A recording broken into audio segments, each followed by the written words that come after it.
Messi നമ്മുടെ ലോകത്തിന്റെ മുന്നിലുള്ള ഒരു കായിക പ്രേമികളുടെയും എല്ലാവരുടെയും ഒരു നല്ല മനസ്സോടെ കാണുന്ന ഒരു വ്യക്തിയാണല്ലോ അദ്ദേഹം. നല്ല രീതിയിൽ കേരളത്തില് അദ്ദേഹത്തിന് ആരാധകരെ പോലെ തന്നെയുള്ള ആളുകളുണ്ട്. എല്ലാവർക്കും അറിയാലോ അത്. നമുക്ക് നല്ലൊരു സ്പോർട്സ് സംസ്കാരമാണല്ലോ കേരളത്തിലുള്ളത്. ഒരു ഘട്ടത്തില് മെസ്സിയുടെ സന്ദർശനവുമായി ബന്ധപ്പെട്ട ചില പ്രശ്നങ്ങൾ ഇവിടെ ഉണ്ടായിരുന്നുള്ളത് വസ്തുതയാണ്. അതിന്റെ ഭാഗമായി ആ ടീം അവർക്ക് വരുന്നതിനാവശ്യമായ നടപടികൾ സ്വീകരിക്കുന്നതിൽ ചില നടപടികൾ ഉണ്ടായി എന്നതും നമ്മൾക്കെല്ലാം അറിയാവുന്ന കാര്യമാണ്. ആ കാര്യത്തിൽ അന്ന് കാര്യങ്ങൾ കൈകാര്യം ചെയ്ത മന്ത്രി എന്ന നിലക്ക് ശ്രീ അബ്ദുറഹിമാൻ തന്നെ കാര്യങ്ങൾ വ്യക്തമാക്കിയിട്ടുണ്ട്. അതിനകത്ത് ഈ പറയുന്ന തരത്തിലുള്ള ഒരു പ്രശ്നവും അടങ്ങിയിട്ടില്ല. വരണമെന്ന് പൊതുവിൽ നാട് ആഗ്രഹിച്ചിരുന്നു. വരുന്നതിനെ നമ്മൾ സ്വാഗതം ചെയ്തിരുന്നു.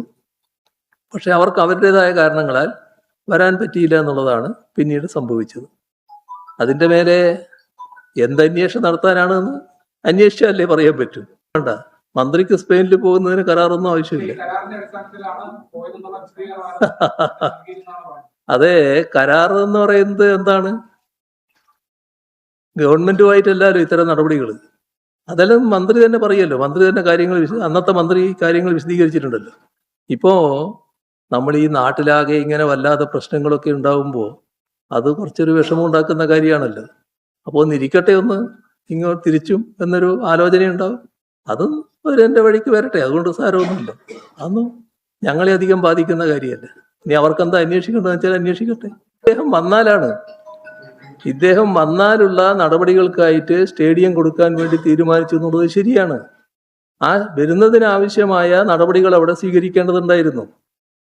അപ്പൊ അന്താരാഷ്ട്ര തലത്തിലുള്ള സ്റ്റേഡിയമായിട്ട് മാറണ്ടേ? നമ്മൾ അന്താരാഷ്ട്ര സ്റ്റേഡിയം ആണെങ്കിലും അതിനുള്ള അറ്റകുറ്റപ്പണികൾ നടക്കണ്ടേ? അതുപോലുള്ള കാര്യങ്ങൾക്ക് ആവശ്യമായ നടപടികൾ ആരംഭിച്ചിരുന്നു. അത്രയേ ഉള്ളൂ. എനിക്കതറിയില്ല, എനിക്ക് അങ്ങനെ കത്ത് കിട്ടിയ ഓർമ്മയില്ല. അല്ല, അതൊക്കെ എന്തടിസ്ഥാനത്തിൽ പറഞ്ഞു എന്നുള്ളത് മന്ത്രി തന്നെ വ്യക്തമാക്കുന്നുണ്ടല്ലോ. അന്നത്തെ മന്ത്രി വ്യക്തമാക്കുന്നുണ്ടല്ലോ. ആ കാര്യങ്ങൾ പൂർണ്ണമായിട്ട് മനസ്സിലാക്കാൻ ബാധ്യസ്ഥനായ ഒരാളല്ല ഞാൻ. അതിന്റെ ചില കാര്യങ്ങൾ മനസ്സിലാക്കുക എന്നല്ലാതെ A to Z കാര്യങ്ങൾ ഞാൻ അറിയേണ്ടതായിട്ടില്ല സാധാരണഗതിയിൽ. പക്ഷേ അതിനകത്ത് യാതൊരു ക്രമക്കേടുമില്ല എന്നുള്ളത് എനിക്ക് ഉറപ്പിച്ച് പറയാൻ പറ്റും. കൊണ്ടുവരുന്നതിനാവശ്യമായ നടപടികളാണ് ആദ്യം തുടങ്ങിയത്. അതിന്റെ ഭാഗമായിട്ട് നല്ല മുന്നേറ്റം ഉണ്ടായിട്ടുണ്ട്. അതിന്റെ ഭാഗമായി ചില ധാരണകളും ഉണ്ടായിരുന്നു എന്നുള്ളത് വസ്തുതയാണ്. അതിന്റെ കടലാസുകൾ തന്റെ കയ്യിലുണ്ട് എന്ന് അന്നത്തെ മന്ത്രി അബ്ദുറഹിമാൻ പറഞ്ഞു കഴിഞ്ഞല്ലോ. അപ്പൊ അത് കൂടുതൽ നിങ്ങൾ അദ്ദേഹത്തോട് ചോദിച്ചാൽ കിട്ടും.